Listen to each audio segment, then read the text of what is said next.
praise to our God. He is the Lord. Sa ngalan ng Ama, ng Anak at ng Espiritu Santo, Amen. sumainyo ang Panginoon. At sumaiyo rin. Mga kapatid, sa araw na ito ating pinagdiriwang ang banal na kapistahan ni San Atanasio, obispo at pantas ng ating simbahan. Tayong lahat ay may pinagdarasal. Tayong lahat ay may hinihiling sa Diyos. Pero mga kapatid, para matanggap natin ang ating hinihiling o hinihingi sa Kanya, hingin natin ito sa ngalan ni Jesus. At pag tinatawag natin ang pangalan ni Jesus, nakakaugnay natin siya. Nararanasan natin siya. Hilingin natin naway ang banal na Espiritu ni Jesus, ang manahan sa ating mga puso para sa pamagitan ng isang malinis na loob, maging karapat-dapat tayong makatanggap sa Kanyang grasya, sa Kanyang pagpapala. Aminin natin ang maraming pagkakataon na kung saan pinuno natin ang ating loob sa kasalanan. Sa mga pagkakataon na kung saan nakalimutan natin ang Diyos at wala tayong ibang inisip kung hindi tayo lang. Hilingin natin muli ang Kanyang awa at naway sa Kanyang pagpapatawad, makita tayong karapat-dapat makatanggap sa mga banal na misteryo. Inaamin ko Sa makapangyarihang Diyos at sa inyo mga kapatid, na lubha akong nagkasala sa isip, sa salita, sa gawa, at sa aking pagkukulang.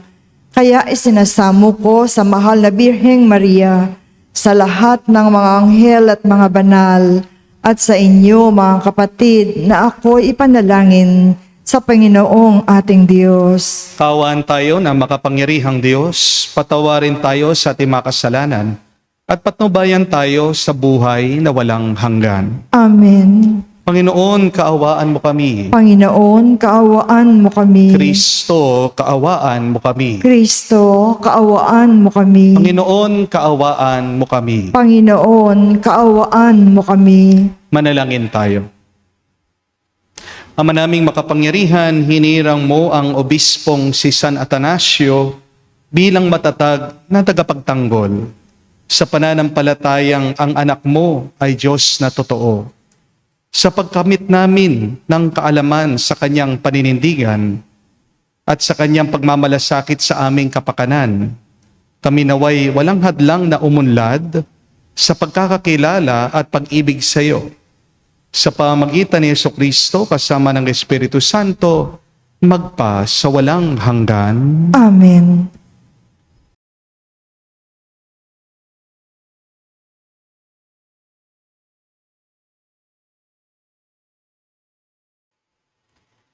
Pagbasa mula sa Gawa ng mga Apostol. Nang sumunod na araw ng pamamahinga, halos lahat ng tao sa lungsod ay nagkatipon upang pakinggan ang salita ng Diyos.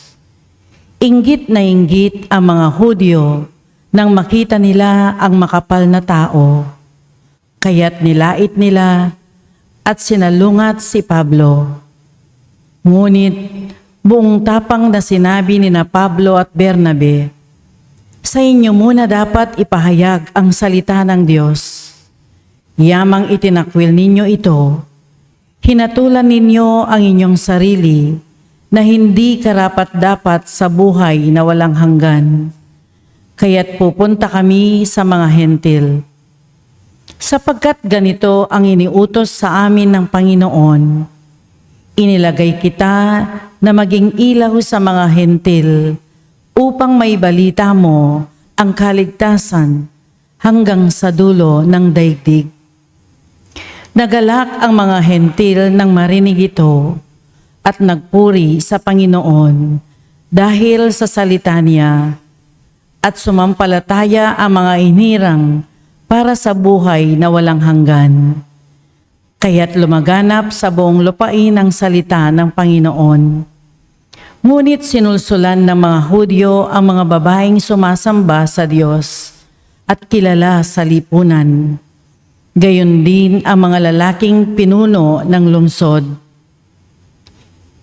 Ipinausig nila sina Pablo at Bernabe at pinalayas sa lupaing iyon. Kaya't ipinagpag ng dalawa ang alikabok sa kanilang mga paa bilang saksi laban sa mga taga roon, at sila'y nagtungo sa Iconio. Ang mga alagad naman sa Antioquia ay nagtigib ng galak at napuspos ng Espiritu Santo. Ang salita ng Diyos. Salamat sa Diyos. Kahit saay namamalas, tagumpay ng nagliligtas.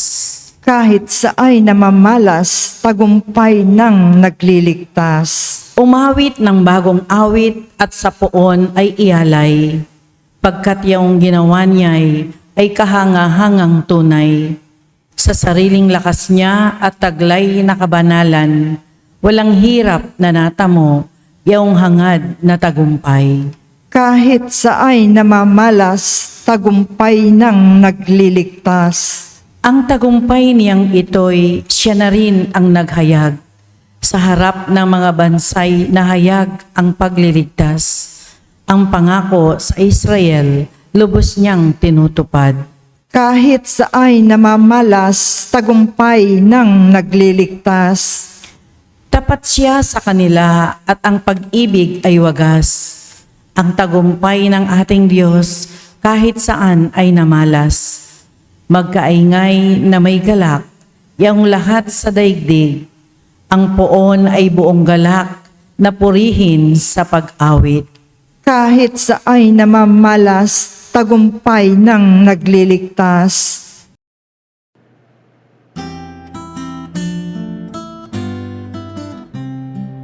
Alleluia, alleluia, alleluia, alleluia, alleluia, alleluia, alleluia, alleluia, alleluia, alleluia, alleluia, alleluia. Kapag ang aking salita sa inyo'y naidambana, taglay nyo ang aking diwa. Alleluia, alleluia. Sumainyo ang Panginoon. At sumaiyo rin. Ang mabuting balita ng Panginoon ayon kay San Juan. Papuri sa iyo, Panginoon. Nung panong yun, sinabi ni Jesus sa kanya mga alagad, "Kung ako'y kilala ninyo, kilala na rin ninyo ang aking Ama. Mula ngayon ay kilala na ninyo siya at inyong nakita." Sinabi sa kanya ni Felipe, "Panginoon, ipakita po ninyo sa amin ang Ama, at masisiyan na kami." Sumagot si Jesus, "Matagal na ninyo akong kasama, Felipe. Di yata't hindi mo pa ako nakikilala. Ang nakakakita sa akin ay nakakakita na sa Ama. Bakit mo sinabing ipakita mo sa amin ang Ama? Hindi ka ba naniniwala ako'y suma sa Ama at ang Ama'y suma sa akin? Ang mga salitang sinasabi ko ay hindi ko sinasabi sa ganang aking sarili. Ang Amang suma sa akin ang gumaganap ng kanyang mga gawain. Maniwala kayo sa akin, ako'y suma sa Ama at ang Ama'y suma sa akin. Kung ayaw niyong maniwala sa sinasabi ko, maniwala kayo dahil sa mga ginawa ko. Sinasabi ko sa inyo, ang nananalig sa akin ay makakagawa ng mga ginagawa ko at higit pa rito. Sapagkat pupunta na ako sa Ama at ang anumang hiningin ninyo sa Ama sa aking pangalan ay gagawin ko upang maparangalan ang Ama sa pamamagitan ng Anak. Gagawin ko ang anumang hihilingin ninyo sa pangalan ko." Mga kapatid, ang mabuting balita ng ating Panginoon. Pinupuri ka namin, Panginoong Hesukristo. Magandang araw po muli sa inyong lahat. Magandang araw po, Father. Narinig niyo po ang sabi ng ating Panginoong Hesukristo sa mabuting balita. Jesus proclaimed, "Whatever you ask in my name, I will do." Ano man daw po ang hilingin natin sa kanyang ngalan, ipagkakaloob niya sa atin. At pansinin niyo po, hindi lang po sinabi ni Jesus ito, minsan, inulit-ulit pa niya ito. 3 beses nga niya sinabi eh. Ibig sabihin, hindi po ito aksidente. Hindi po ito biro. Hindi rin po ito basta't pag-i-encourage lang. Ito po ay pahayag ng katiyakan. Ito po ay ang pangako ng Diyos sa atin na hindi kailanman mapapako. Mga kapatid, aminin po natin, matagal na tayong nagdadasal sa kanyang ngalan. Paulit-ulit tayong humihingi sa kanya in Jesus' name. Umiiyak pa nga yung iba sa atin kapag nananalangin sila. Pero bakit ba parang walang sagot ang Diyos? Hindi dahil bingi ang Diyos, kundi dahil may balakid sa ating pananalangin. Sa Biblia po kasi, sa salita ng Diyos, meron pong 3 hadlang kung bakit hindi sinasagot ng may kapal ang ating mga dasal. At sana po tandaan nyo ito kung gusto nyong matanggap yung matagal nyo nang hinihiling sa inyong mga panalangin. Unang-una, maling motibo. Wrong motive. Sabi po sa sulat ni Santiago, "You asked but do not receive because you asked with the wrong motive." Hindi ko po alam kung napanood nyo yung viral na balita, yung pong nakuhang hold-upper magnanakaw. Siya po ay nahagip sa CCTV. Nandun siya sa kanto. Inaabangan po niya yung isang Indiano na naniningil ng pautang. Pero bago po mag-hold up, ito pong binata, ano pong ginawa niya? Nag-sign of the cross. Nagdasal muna po siya bago siya magnakaw. Ang tanong, ano po kaya ang pinagdasal nitong binatang ito? Siguro sabi niya, "Lord, wag mo kong papabayaan na mahuli Panginoon, sana successful ako sa aking pag-hold up." Ngayon po ang tanong, pagbibigyan ba siya ng Diyos? Yes or no? No, nahuli po siya eh. Pero ang tanong, bakit hindi sinagot ng Diyos yung panalangin niya? Tinawag naman niya ang Diyos doon sa kanyang pagsasign of the cross. Bakit hindi siya pinagbigyan ng Panginoon? Kasi taliwas sa 10 utos yung ginawa ng lalaki. Mali yung motibo ng lalaki doon sa kanyang pagdarasal. Meron pa pong isang tao nagdadasal. Sabi niya, "Lord, sana po ma-promote ako. Akong piliin niyo. Sige na. Gusto ko pong umasenso." Mukhang maganda po yung kanyang panalangin. Di po ba? Pero ano ang totoo? Gusto lang niyang mas makalamang kesa doon sa mga katrabaho niya. Kasi gusto niyang mas umangat dahil may kayabangan siya. Hindi rin po ito sasagutin ng Diyos. Dahil alam naman natin, mas gusto ng Panginoon ang taong nagpapakumbaba. Amen? Meron pa pong isang tao, nagdadasal din. Sabi niya, "Lord, karmahin po sana itong mga taong nakasakit sa akin. Iparanas niya po sa kanila yung sakit na binigay nila, pinaranas nila sa akin." Mukha pong panalangin, no? Pero anong totoo? Doon sa loob ng panalangin, may galit, may paghihiganti. At ano ang turo ng Diyos? Nakasulat po yan sa Biblia. "Vengeance is mine, not yours." Mga kapatid, hindi naman po lahat ng dasal tama. Kahit na banggitin mo pa ang pangalan ni Jesus. Dahil hindi lang naman po salita ang tinitignan ng Diyos. Ang sinusuri din ng Diyos ay yung laman ng iyong puso. Amen? Kaya bago ka humingi sa Diyos, tanungin mo muna ang iyong sarili. Malinis ba ang motibo ko? O baka naman sarili ko lang ang iniisip ko? Tandaan niyo po, ang panalangin ay hindi po para baluktukin mo ang kamay ng Diyos.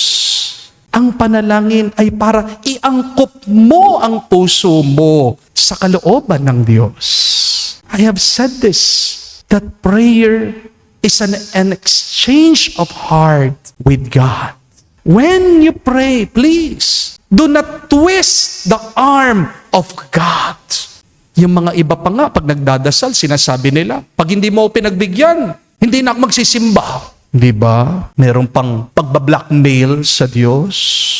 But what is true prayer? It is aligning our hearts to God's will. Amen? Hanggat hindi malinis ang iyong motibo, ang iyong puso, hindi ka sasagutin ng Panginoon kahit na ilang beses mo pa sabihin ang pangalan ni Jesus.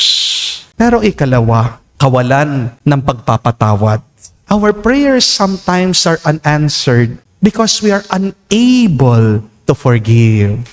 At paalaala po ni Jesus yan sa atin. Kung hindi tayo magpapatawad, merong harang ang ating mga panalangin. Unforgiveness chokes our prayers. Isipin niyo po ito. Halimbawa, magdidilig kayo sa inyong hardin. May hawak kang hose, dinadaluyan ng tubig.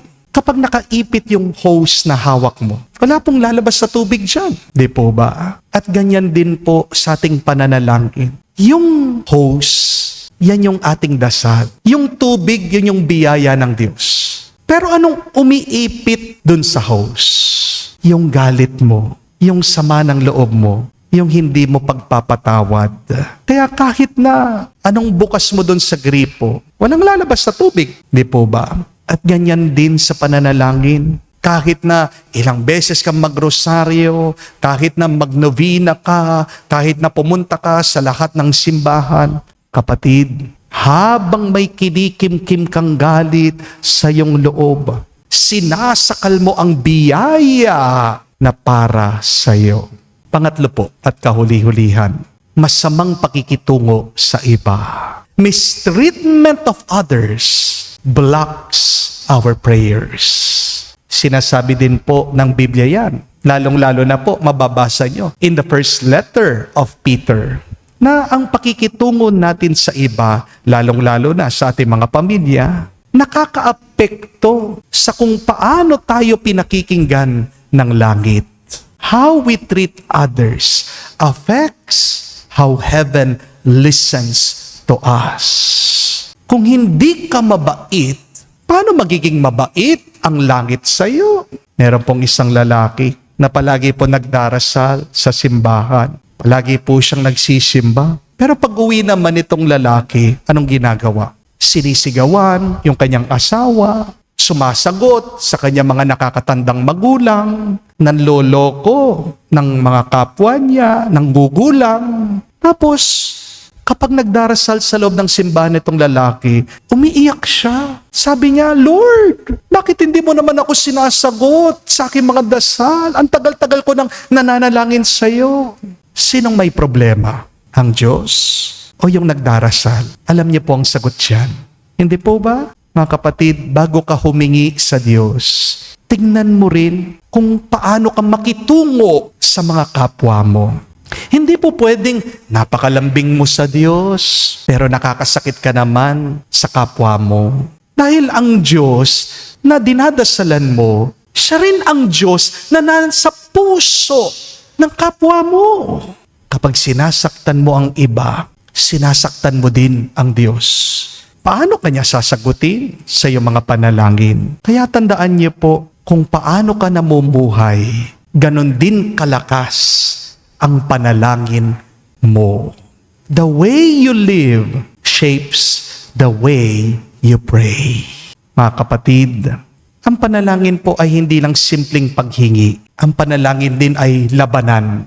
When you pray, you enter into a spiritual warfare. Alam po ng dyablo, ang pinakadelikadong tao sa mundo, hindi po yung mga mayayaman, hindi po yung mga sikat, maimpluwensya. Ang pinakamakapangyarihan, pinakadelikadong tao sa buong mundo ay isang taong tapat, nakaluhod, nananalangin at nagtitiwala sa Diyos. Kaya pansinin niyo, bakit kapag nagsisimba kayo, nagdarasal kayo, inaantok kayo? Kasi gusto ng dyablo, hindi ka focus.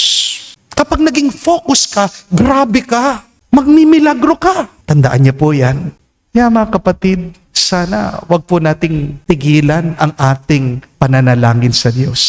Pero ngayon, nagiging mas malinaw na sa atin. Dagdagan mo pa, sabayan mo pa ng tamang motibo, ng isang pusong nagpapatawad at isang buhay na nagmamahal at napakabuti mo sa iyong kapwa. Sa tamang panahon, umasa ka, magtiwala ka, mararanasan mo.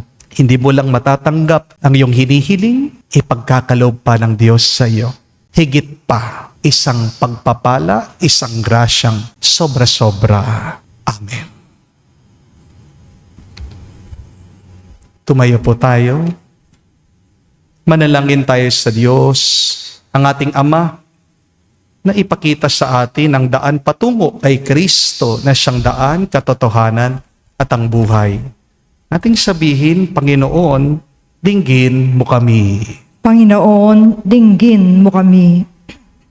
Atin nawang madama ang presensya ni Jesus na siyang ating katotohanan sa pamamagitan ng ating pagpapatotoo at mga halimbawa ng ating buhay.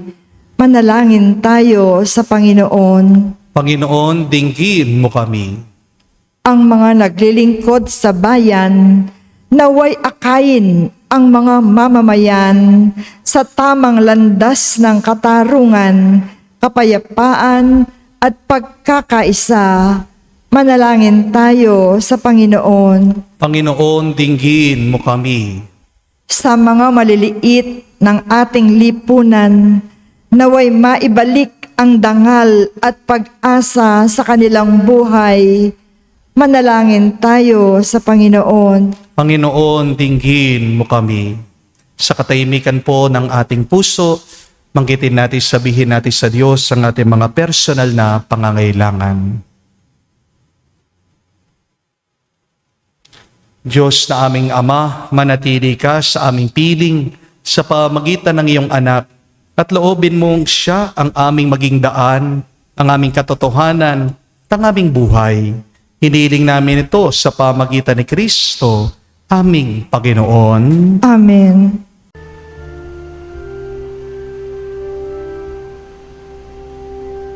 Lord, we gather today in your house. We kneel down and pray.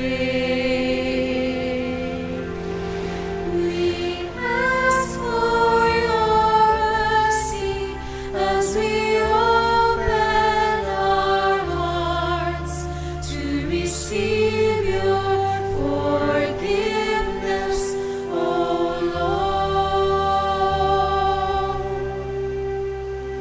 Lord, we lift up to you all these gifts we offer for your glory. We will eat this living bread. We will drink this saving cup and feel your presence, O Lord. As we offer this bread and as we bring you this wine, bless them, Lord Jesus. Feed us now, give us life. Send us your Spirit, the source of our lives, and together we will serve you with love. Manalangin kayo mga kapatid, para ang ating mga paghahain ay kalugdan ng Diyos, amang makapangyarihan. Tanggapin nawa ng Panginoon itong paghahain sa iyong mga kamay, sa kapurihan niya at karangalan, sa ating kapakinabangan at sa buong sambayanan niyang banal. Ama naming lumikha, ngayong ginugunita namin si San Atanasio, kalugdan mo ang aming mga alay sa iyo, at amin nawang mapakinabangan ang walang pag-aalinlangang paninindigan sa iyong anak na siyang katotohanan at siyang wagas na sinasampalatayanan ng obispong banal na aming pinararangalan sa pamamagitan ni Jesucristo kasama ng Espiritu Santo magpa sa walang hanggan. Amen. Sumainyo ang Panginoon. At sumaiyo rin. Itaas sa Diyos sa inyong mga puso at diwa. Itinaas na namin sa Panginoon. Pasalamatan natin ang Panginoong ating Diyos. Marapat na siya ay pasalamatan. Ama naming makapangyarihan, tunay nga marapat ikaw ang aming pasalamatan. Ang pagpaparangal sa iyong kabutihay, lagi mong pinapaalingaw-ngaw sa iyong sambayanan sa pagkakaroon ng mga kaanib na maasahan at tapat tulad mo sa pananagutan upang magbunga ang punyagi ng iyong anak na sa iyong pag-ibig kami makatulad. Ang mga banal na taong tumutulong sa lahat sa pagbibigay halimbawa at pananalangin wagas. Kaya kaisa na mga anghel nagsisiawit ng papuri sa iyo nang walang humpay sa kalangitan. Kami nagbubunyi sa iyong kadakilaan.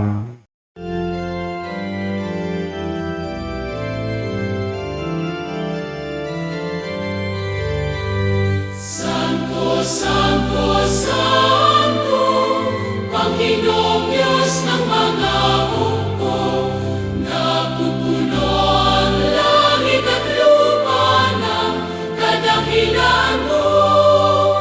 Hosana, Hosana, sa kainasan, pinagpalang na paririto sa ngalan ng Panginoon. Hosana, Hosana, sa kainasan. Hosana, Hosana, sa kainasan.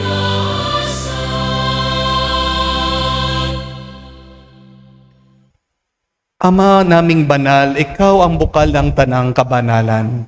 Kaya't sa pamagitan ng iyong Espiritu, gawin mong banal ang mga kaloob na ito upang para sa amin maging katawan at dugo ng aming Panginoong Heso Kristo. Bago niya pinagtiis ang kusang loob na maging handog, hinawakan niyang tinapay, pinasalamatan kanya, pinaghati-hati niya iyon, inabot sa kanyang malagad at sinabi, "Tanggapin ninyong lahat ito at kanin. Ito ang aking katawan na ihahandog para sa inyo."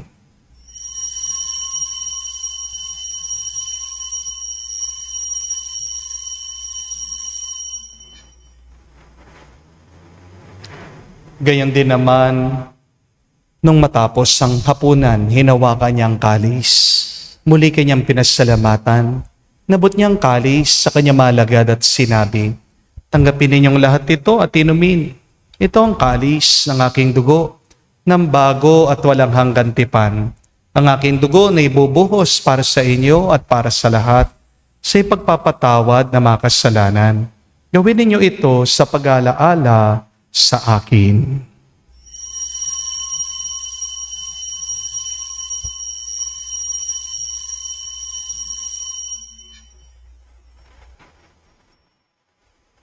Ang misteryo ng pananampalataya. Aming ipinahayag na namatay ang iyong anak, nabuhay bilang Mesiyas at magbabalik sa wakas para mahayag sa lahat. Ama, ginagawa namin ngayon ang pag-alaala sa pagkamatay, muling pagkabuhay ng iyong anak.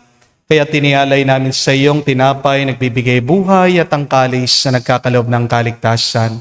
Kami nagpapasalamat dahil kami iyong minarapat na tumayo sa harap mo para maglingkod sa iyo.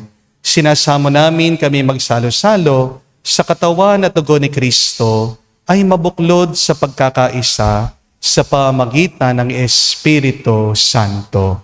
Ama, lingapin mong iyong simbahan, laganap sa buong daigdig, puspusin mo kami sa pag-ibig, kaisa ni Leon ang aming Santo Papa, si Florentino aming Arsobispo, at ng Tanang Kaparian. Alalahanin mo rin ang aming mga kapatid na nahimlay may pag-asang sila'y muling mabubuhay. Gayon din naman lahat ng mga pumanaw, kawan mo't sila patuloyin sa iyong kaliwanagan. Kawan mo't pagindapatin kaming lahat na makasalo sa iyong buhay na walang wakas.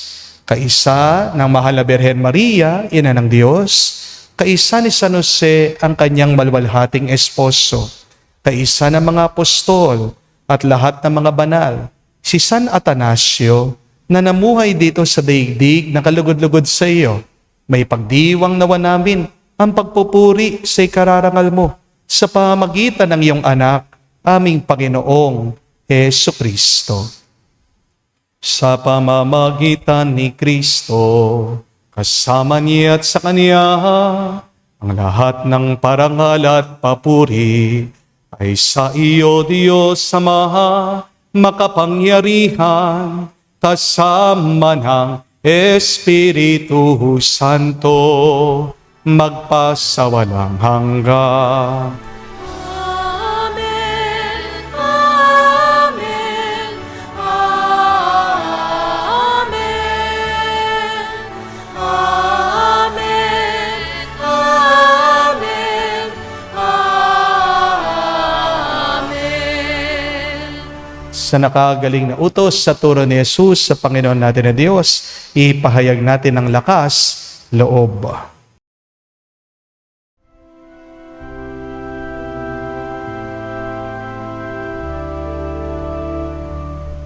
Ama namin, sumasalangit ka, sambahin ang ngalan mo, mapasa amin ang kaharian mo, sundin ang loob mo dito sa lupa, para nang sa langit. Bigyan mo kami ngayon ng aming kakanin sa araw-araw, at patawarin mo kami sa aming mga sala, para nang magpapatawad namin sa nagkakasala sa amin. At huwag mo kaming ipahintulot sa tukso, at iadya mo kami sa lahat ng masama.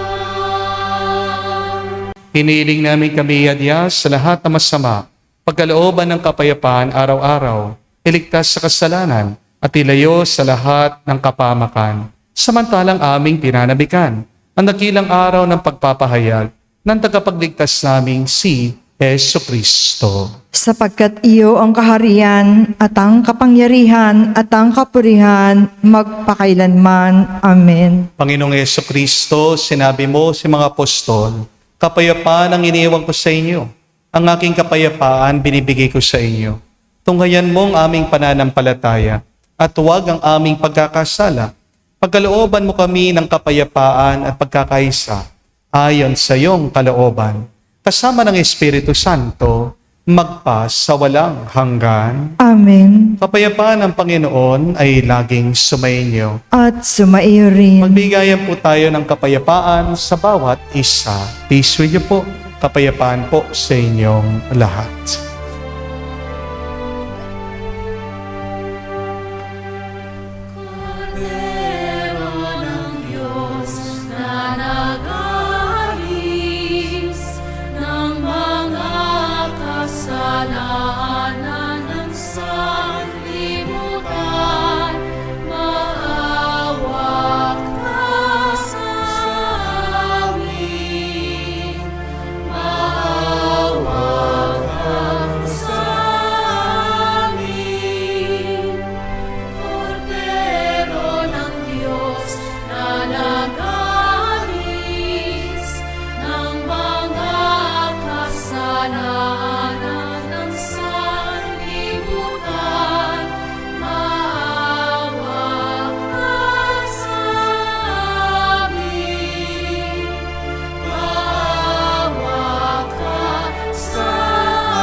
Mga kapatid, naririto ang ating Panginoong Jesucristo, ang Kordero ng Diyos. Siya nag-aalis sa mga kasalanan ng sanlibutan. Mapalad tayong lumalapit sa piging ng Kordero. Panginoon, hindi ako karapat-dapat na magpatuloy sa iyo, ngunit sa isang salita mo lamang ay gagaling na ako.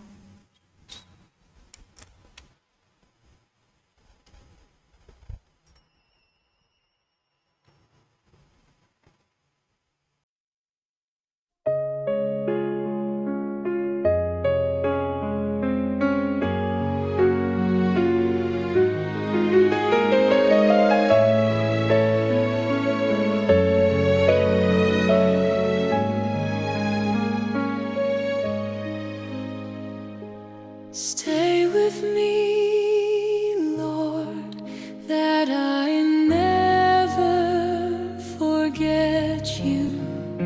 Stay with me, Lord, because I am weak. Stay with me, Lord, for you are my life. Stay with me, Lord, for you are my Light. Oh, how I need you, my Jesus, in this night of exile. Stay with me, my Jesus, in the breaking of the bread, the light which disperses all darkness, the force that sustains me, the unique joy of my heart.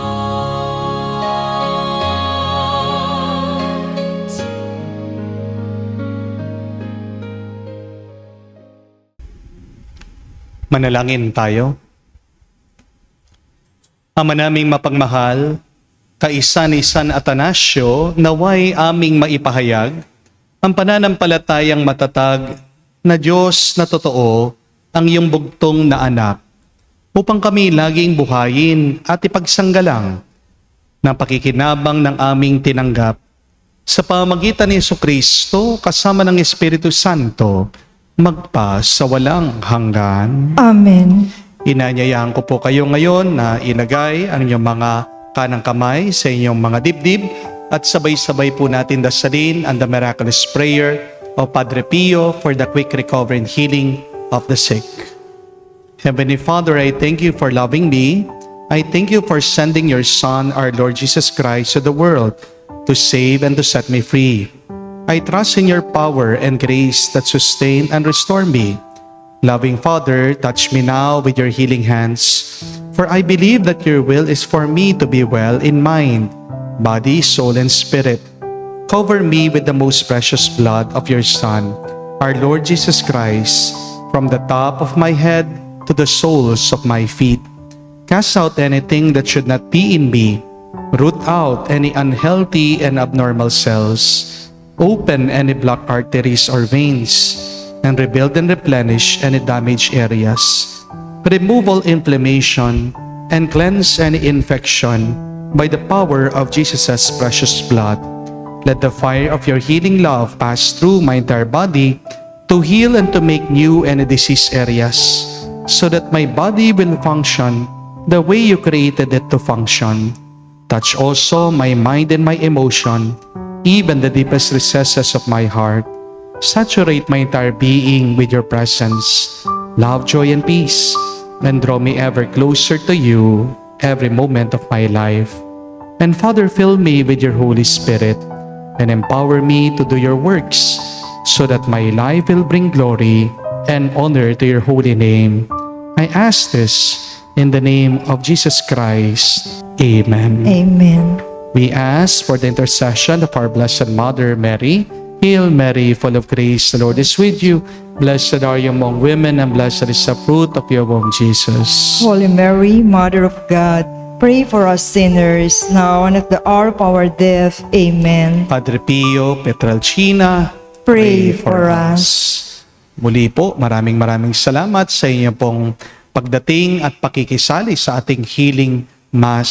Ngayon, palakpakan po natin ang ating mga bisita. Thank you very much po. Alam ko po, marami sa inyo humihiling na gusto nilang gumaling. At binibigyan po tayo ng isang paraan ng Diyos para tayo ay agad makatanggap ng kaginhawahan sa ating mga pangangatawan, mabilis na paghilom mula sa ating mga sakit. Ano man daw po ang hilingin natin sa kanyang ngalan, ipagkakalob niya sa atin. Pero, kamukha ng aking paalaala kanina, kahit natawagin at tawagin mo ang pangalan ni Jesus, kung meron naman hadlang sa iyong pananalangin, hindi mo rin matatanggap ang iyong hinihingi. So remember these 3 hindrances of prayer. 1 is your wrong motive. The second is your unforgiveness. And third, your mistreatment of your family, of other people. Magandang suriin po yung ating kalooban. Ano sa tatlong yan ang iyong problema? Kaya kahit na paulit-ulit kang nagdarasal, hindi ka pinagkakalooban o pinagbibigyan ng Diyos. Alam po natin ang kasabihan na a day without prayer is a day without power. Di po ba? Pero bakit wala kang nakukuhang power sa iyong prayer? Baka may problema ka sa paraan ng iyong prayer. Ngayong alam mo na itong mga nagiging hadlang o balakid ng iyong pananalangin, mga kapatid, naway ituwid mo ang iyong pag-uugali, ang iyong pag-iisip, ang iyong pamamaraan kung paano ka humihingi at nagdadasal sa Diyos. At kapag malinis ang iyong puso, kapag nagpatawad ka, kapag naging mabait ka at mapagmahal ka sa iyong pamilya o kaya sa iyong kapwa, makikita mo, kapatid, na makakaranas ka ng himala, makakaranas ka ng milagros sa iyong buhay. Hindi ka kaunti, kundi sobra-sobra. Sumainyo ang Panginoon. At sumaiyo rin. At kayo'y basbasan ng Diyos, makapangyarihan sa lahat, sa ngalan ng Ama, ng Anak, ng Espiritu Santo. Amen. Ang ating misa ay natapos na. Humayo kayo sa kapayapaan ni Kristo. Salamat sa Diyos.